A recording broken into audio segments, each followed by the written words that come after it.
So the implications of the passing of this new law is that Gibraltar is at risk of losing popular TV channels that have been enjoyed for decades. At this very moment in time, there's nothing to be concerned about, as there's no real threat or issues that have arisen. But the mechanisms that are allowed from this new law may change the landscape of how TV content has been viewed in Gibraltar, which has been viewed in this way for a number of decades. There are licensed channels and there are unlicensable channels, meaning that there are channels that you're not able to license in Gibraltar, in the Gibraltar territory. So therefore, if any TV operator was to lose these unlicensable TV channels, no TV operator would be able to then show that TV content anymore. Can you give me an example of what channels these are? Gibfibre does have a fully licensed TV package comprising of around 45 TV channels, which we have signed commercial content license agreements for all of our channels. However, TV operators in Gibraltar do not have signed commercial content license agreements for all of their channels.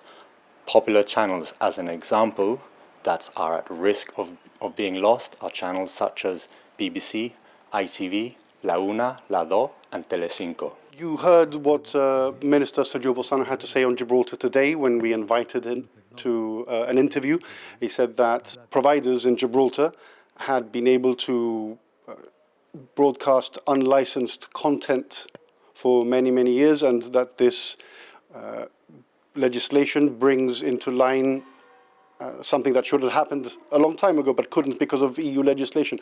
What do you say to that?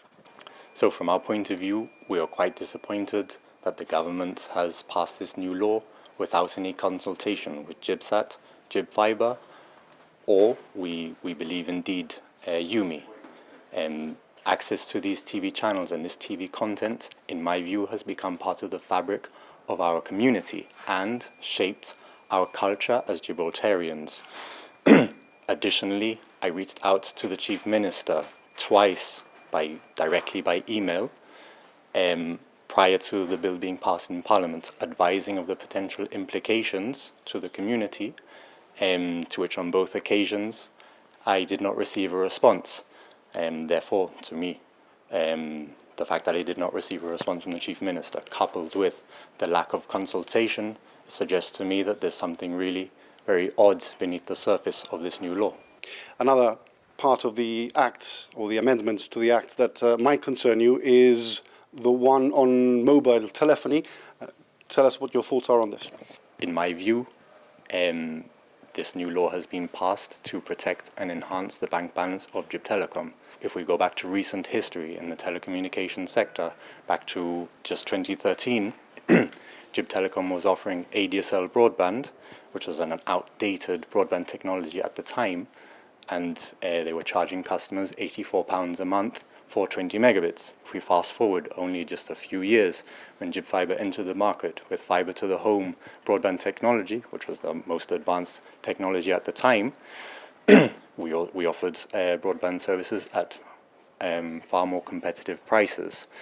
This, in a very quick example, is telling and showing of what competition does to a market. Again, I reiterate, it's up to the general public to decide whether they believe the monopolization of the telecommunications market is in the best interest of Gibraltar.